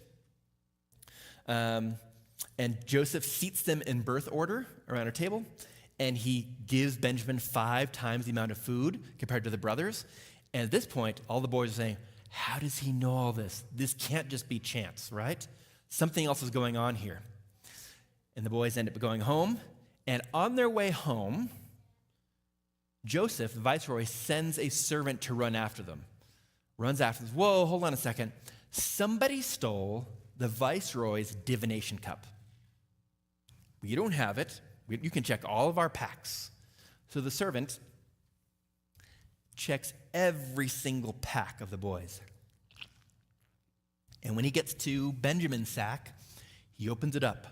And lo and behold, in the youngest brother's sack is the divination cup. And at this point in time, the brothers have a really sweet excuse to get rid of Benjamin. Right? They could say, wow, he's got sticky fingers, right? He took the divination cup. Nothing we can do. Benjamin, shame on you. You go back down to Egypt. And they could have gone home and said, Dad, I'm so sorry, but Benjamin stole the divination cup. How foolish is that? Now you've lost your other favorite son from your preferred wife. But instead, the brothers tear their clothes in grief and protest. And we've been waiting several chapters for this to happen because they tore Joseph's clothes. Isaac hearing the news that Jacob hearing the news that his favorite son died, tore his clothes, and now finally all the brothers are tearing their clothes as well. What I think is happening here, Joseph is testing the family system. Does this family still try and take advantage of the sons of Rachel? Because if that's still happening, then I know what's happening in this family. But instead, something has shifted from when they sold Joseph trying to turn a profit, to wanting to protect Benjamin, a very different sort of approach, right? And they say, if you can't just take Benjamin, we are all going back down to Egypt. So, thanks for staying with me. Let's go over these questions again. What are some of Abraham's family rules? What are the intergenerational patterns of behavior? How do people in the family handle anxiety and tension? Who are the villains and who are the heroes? And we're going to use the Genogram to help us answer some of these questions. So here's the Genogram, and we'll notice some of the patterns we just talked about. Here's the first one, defiance. These are individuals who are defiant about what's happening. Hagar, Ishmael, Esau, the sons of Leah. They are defiant. Every generation, there's at least one person, one party, who's defiant. Every generation, there are liars, people who lie. Every single generation, there are people who lie. Every generation, there's conflict in the marital unit or between the siblings. There's conflict in every single generation in this family. And oftentimes, people are lying in a way to avoid the conflict. For example, the sons of Jacob lied about Joseph. They wouldn't have to deal with, hey, we sold your favorite son, Dad. They said, your son is dead. So they wouldn't have to deal with that sort of conflict. So we're lying as a way to get around, hey, can you please pretend like you're my sister, not my wife? Because I don't want to deal with how the king might see you. I don't want to get in the middle of that. I'd just rather avoid conflict completely when it comes to that. There's prejudice and discrimination that each generation experiences. There's favoritism towards the youngest sibling in each generation. There's extreme manipulation in every generation. So, folks, this family is not a whitewashed, baptized family. There are things happening here in this family in each generation. There's adoption in multiple levels of the family. Lot, I would say Benjamin could be adopted because his mother passed away. Potentially Leah helped adopt what was going on because there's definitely a shift in the family system from when we started the story, getting rid of Joseph, to the brothers now protecting Benjamin. And then later on in the story, Ephraim and Manasseh were adopted. And in some ways, God is adopting Abraham as well. There's cutoff in every family. Either someone runs away or they are kicked out. Sarah is mistreating Hagar, so Hagar runs away. God tells her to go back, but then she's kicked out a second time with her son Ishmael by Sarah.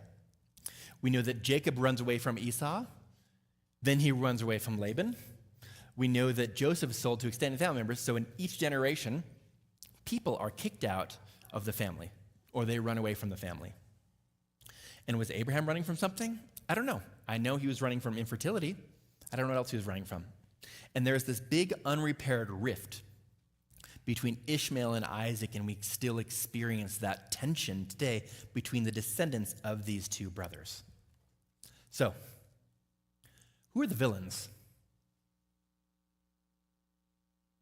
We might need a roaming mic up here.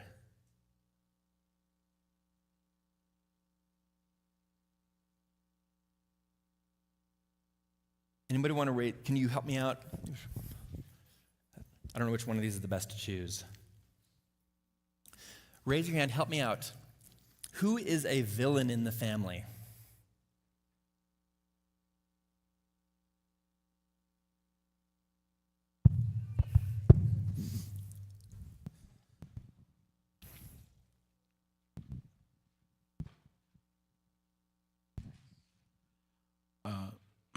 Well, the villain's always Satan, but for the sake of the question, I'd say Jacob. Jacob's villain? Mm-hmm. But isn't he like a special person? Didn't God make his covenant with Jacob twice and renamed him Israel twice? How could he be a villain? How could he be a bad guy? Yeah, but God blesses even those who don't deserve it. Ah, okay, good. Let's notice, we're kind of jumping ahead, but let's notice that God was not scared by this family's dysfunction, right? He wasn't scared from that. In fact, he was super loyal to this family, right? Which is in contrast to the family loyalty, quote unquote, that they showed each other, right? God's loyalty was far above and beyond what they were loyal to each other. In fact, they were trying to sell each other out, right? Good. So Jacob potentially was a villain because he was lying, he was taking advantage of his brother, he was trying to swindle things, he was worried about his own well-being. Okay. Who else could potentially be a villain? Want to raise your hand over there in the back?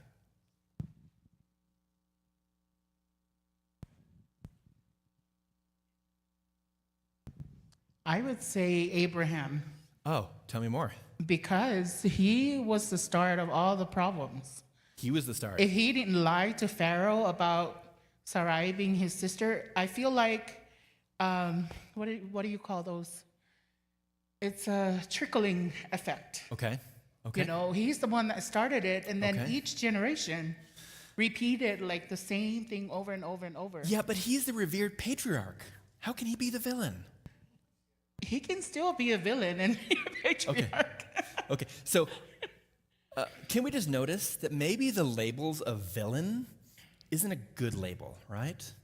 Because there's complexity to people. In fact, when you first look at the genogram, that person Roxy, that was a source of a lot of distress. It could have been easy to write her off as a villain, but she's not just a villain. There might be some good things about her as well, right? And we have this label that someone's a bad person. All of a sudden, we don't see all the good things that they do. In fact, these sons of Israel, Joseph's brothers, they are often seen as villains, right? They take their brother, they sell their brother into slavery, turn a profit, they lie to their father, yada, yada, yada. But in some ways, these brothers of Joseph were really good family members. They were following the family rules because previous generations, people had lied to their fathers. They had taken advantage of their brothers and trying to do things for their own benefit. So in some ways, Joseph's brothers were being really good family members in Abraham's mafia. I say that tongue in cheek, but let's notice these rules are passed down from generation to generation. Okay, who's the hero in the family? Any potential heroes? Raise your hand and we can get you a microphone.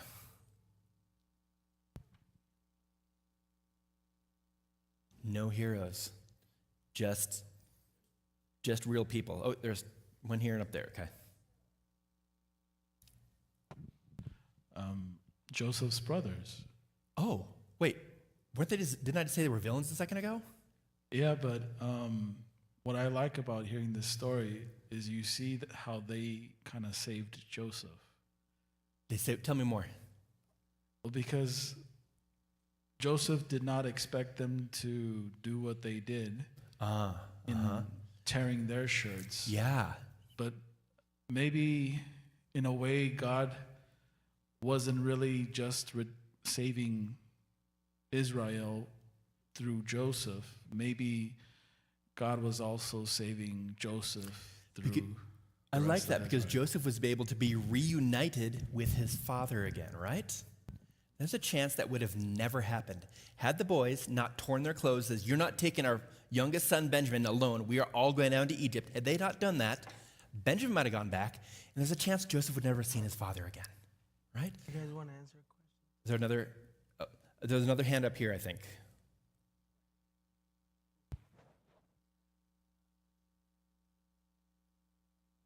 I think Leah. Oh, tell me more. Tell me more. I heard a yep. Okay. Yeah, because she really suffered a lot, and she didn't give up, and She did not give up. She persisted and to gain the love maybe one day to come for her, but Yeah. she stayed and And you know what's interesting about this? Hold on to Leah. We're going to come back to her. I promise there's something that happens, I think, in that relation between her and Jacob. If we don't talk about it tonight, I'll make sure to talk about it tomorrow.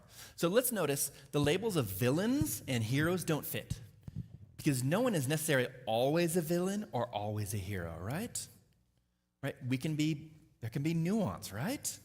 Let's just notice it. So let's be careful about saying, oh, that person, that family member, oh, I know what they're like. Man, as soon as you put that label on them, then you're discounting other things, right? Instead of noticing the nuance and complexity. So, who are the villains? Who are the heroes? Would you enjoy inviting this family over for your Christmas dinner? Yeah, it's just family, right? Maybe you're like, oh, this actually reminds me of like some of my family members, right? So let's notice, you do not need to have a perfect family for God to want to be a part of your life. You do not need to get your family straight before God is interested in blessing you, right? There's conflict in the marital unit. The younger son receives the blessing oftentimes. There's conflict between siblings. And one of the big rules seems to be, do whatever is expedient for you. Do whatever's going to help you out now, and don't worry about the consequences, right? In every generation, this sort of thing seems to happen, right? So whatever we refuse to acknowledge, we will undoubtedly and unconsciously pass on to others. I'm trying to increase your insight to the idea that our patterns are probably old patterns. We've learned them from the previous generation, who learned those from the previous generation. So not just the behavior patterns, but also the anxiety can be passed down from generation to generation. Let's talk about life satisfaction.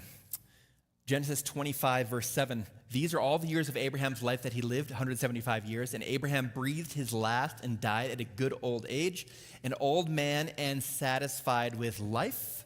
He was gathered to his people. That's one generation. Let's go to the next generation.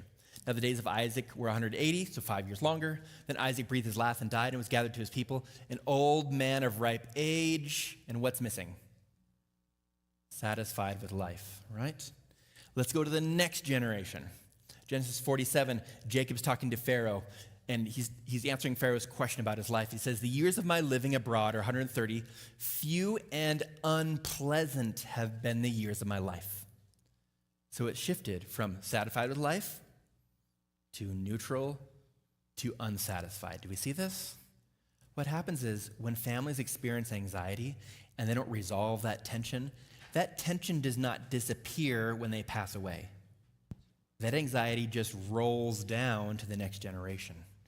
And there can be this waterfall effect of anxiety tumbling down from generation to generation like a precious family heirloom. And it seems pretty present here when it comes to their perception of their life satisfaction. It will take every triggered nerve, every tremble in your voice, every butterfly in your belly, and every rejoicing ancestor for you to say, no, I'm not doing this anymore. And I'm hoping from tonight you'll have an opportunity to reflect upon your own genogram, about what sort of behaviors run in your family. You can decide whether or not you want to continue those behaviors. At the very end of this, there's the story of Jacob coming to Joseph, and he wants to come and bless Joseph's sons. So Joseph says, this is so great, come over. And Jacob says, God Almighty appeared to me at Luz in the land of Canaan, and he blessed me, and he said to me, behold, I will make you fruitful and numerous. I'll make multitudes of people, so the promise of family, and I will give this land to your descendants. And after you as everlasting possessions, now your two sons, who were born to you in the land of Egypt before I came to you in Egypt, these two sons are mine.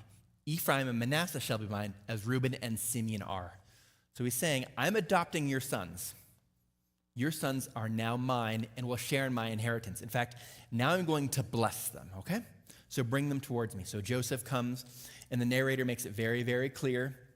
He takes Ephraim with his right hand towards Israel's left, and Manasseh with his left hand towards Israel's right, bring them close to his father. So all his father has to do is reach out and bless Ephraim and Manasseh. Super easy, super simple. I'm going to make it easy for you, Dad.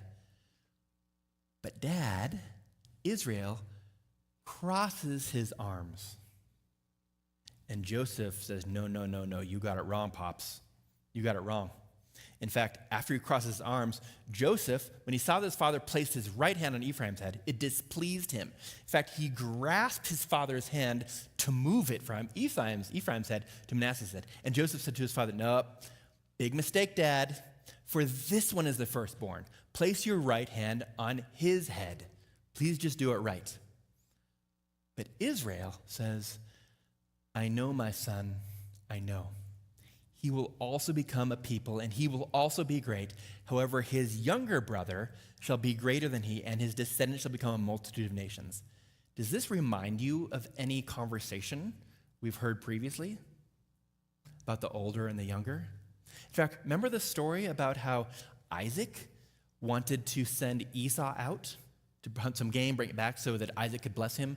And then Rebekah overheard that, told her favorite son Jacob, please dress up like your brother, and a goatskin, go and trick your father. And because there was this huge rift in the family, imagine a scenario where there's a man at the end of his life thinking about blessing sons, and he's just adopted these 2 new sons, and it's Jacob remembering all the pain in his family.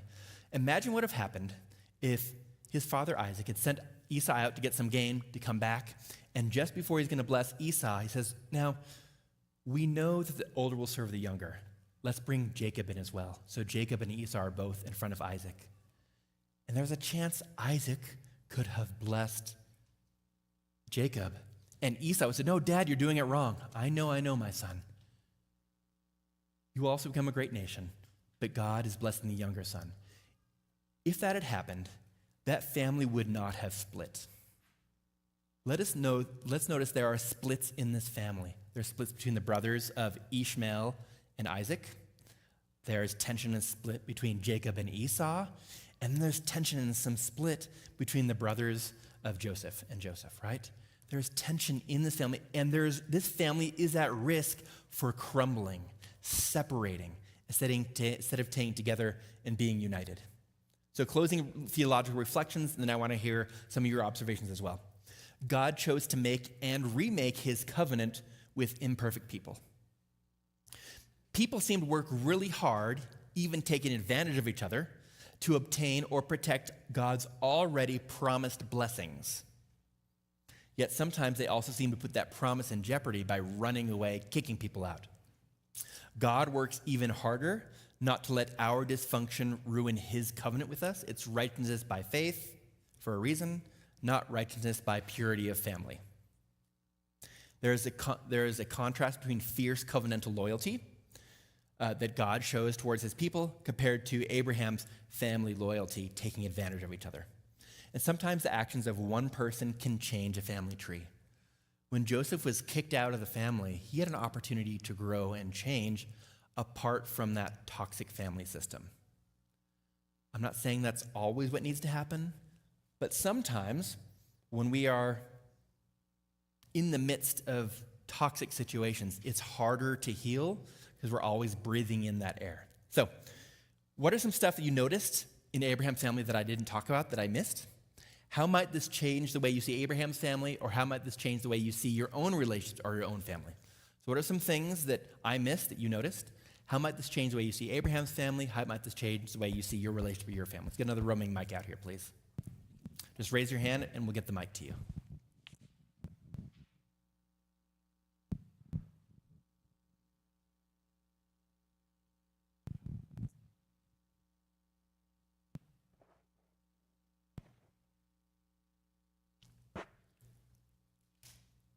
This is not one of the questions you have up there, but from the first slide. That's okay, you have a better question. Good. This has been in my mind. I noticed that you talked about being transgender, gay marriage. So I was just wondering what your worldview is on that, since you had that in your slide. Good question. I put it up there because sometimes people are uncomfortable and they don't know how to name it or what it looks like. And in our families, if we have individuals who identify that way, and we're making our own genogram, because in fact, at the very end of this presentation, I'm going to encourage you to make your own genogram. You can go to YouTube, how to make a genogram, and they can show you how to do it. Because if you can do your own genogram and identify your own patterns, then you have an opportunity to see what's unique to you. So those symbols are important because some of us have individuals who identify that way. That's the reason I put it in there. Can I just follow up on that? Yeah.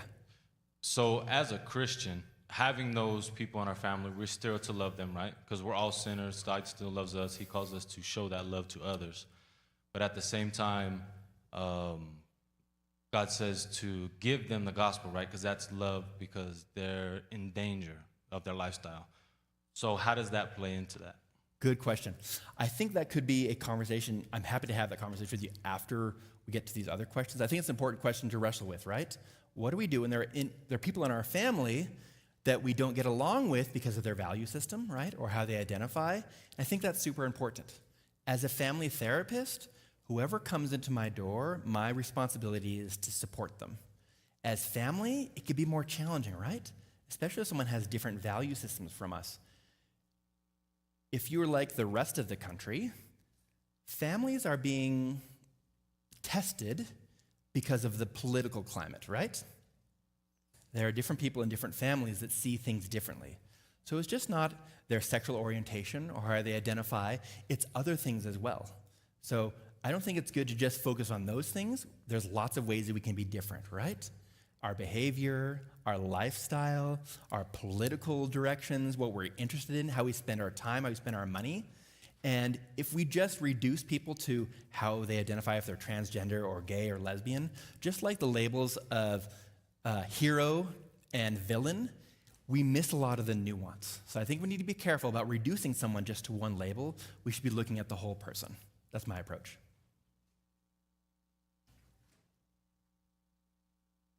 Good. Anyone else? What's something you noticed in Abraham's story that I missed? Or how might this change the way you see your own family or Abraham's family?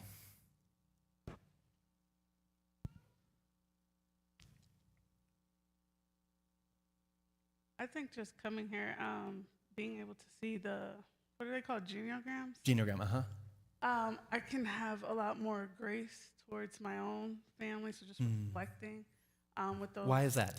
When you ask the question about who's a villain and who's a hero, I instantly thought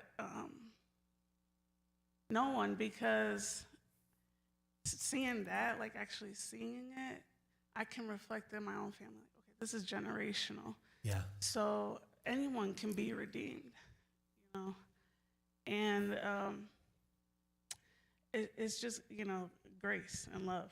And it was good to see this. Okay. Thank you for sharing. Yeah, anyone can be redeemed. At any point in time, people have the opportunity to change their behavior, right? They have an opportunity. And I'm trying to increase our own insight. What is the behavior we are unknowingly repeating and replicating that maybe we have an opportunity to stop and change? Good. Anyone else? Something you noticed or something that might have changed the way you see your own family or Abraham's family? One more right in front of you.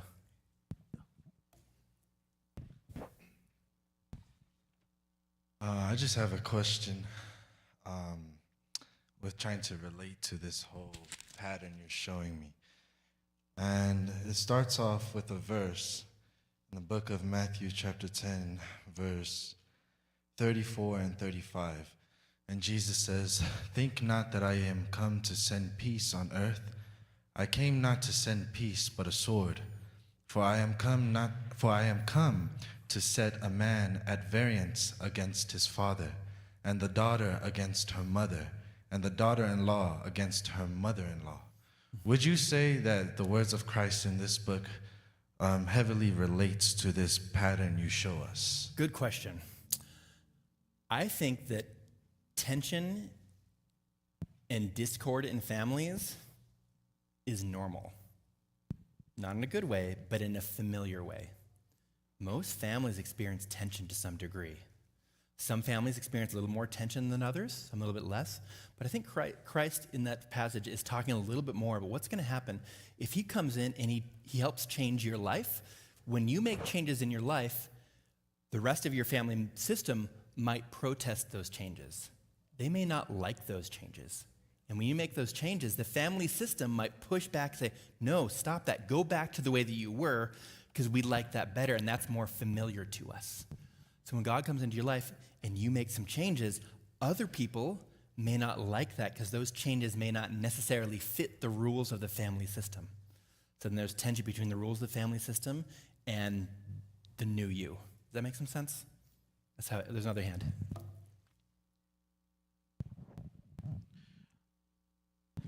One of your questions is, how might this change the way? Well, actually, it was really kind of like what you were framing was by understanding Abraham's family dynamic and the challenges that we obviously saw in that genome. How might we be able to, remedy these problems? I think that being aware of these issues definitely helps you in addressing those problems when they come up. But ultimately, I think it's God that remedies all of it. Because at the end of the day, it's really difficult to address generational sin. It's so hard. I mean, you see it in the New Testament. Paul says, "That which I would do, I do not. That which I would not, I do. Who can save me from this wretched man that I am? Thanks be to God in Christ Jesus our Lord." So at the end of the day, I think it's powerful to see all of this, but who can save us from it? God. Thank you. Thank you. It is difficult, right? We're against a wave of behavior patterns that have been practiced and honed for generations. But even in this story, there was a shift in the brothers and Joseph, right? Change is still possible. In fact, this genogram, it's kind of unfair. I'm just pointing out all of the challenging behavior patterns in his family. But there were many different inspiring, heroic acts of faith that were also passed down from generation to generation, right? It's not just the dysfunction that's passed down. Love and hope and courage and resilience and grit and fortitude and commitment is also passed down from generation to generation. You also inherited probably some really helpful behavior patterns as well. So it's not like we need to sweep everything away. Just be aware of the things, the behavior patterns that are more challenging, and maybe intentionally try and change those things. Because little changes can make a big difference, and rarely do changes happen automatically. You usually have to have some insight of what's going on and make some intentional changes. We rarely slide into changes that are good. We often decide into changes that are good. Make intentional decisions to do things differently. Good. Okay, looking at the time, I want to close out here. Often we're not getting out of dysfunctional emotional or behavior patterns until we get clear of toxic systems, families, organizations, churches, relationships, in which we're enmeshed. It's hard to deal with the relational oxygen we're breathing if every day is polluted. Meaning, if you know that you are in a system that is not healthy, there's a chance you might need to seek some outside support to get some help changing what's going on. Just like Joseph was kicked out, but that allowed him to change. And in some ways, that difficult brother Joseph, when he was kicked out, there are some changes that happened between the brothers and Benjamin, right? Sometimes a little space from people can be helpful. I'm not saying we should kick people out. We saw what happened in this family, right?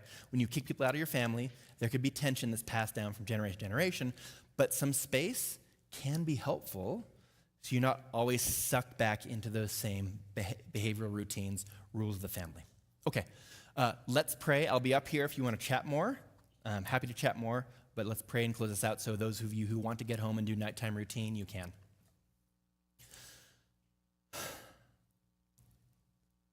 Father God, you are a good Father who knows how to give good gifts to your children.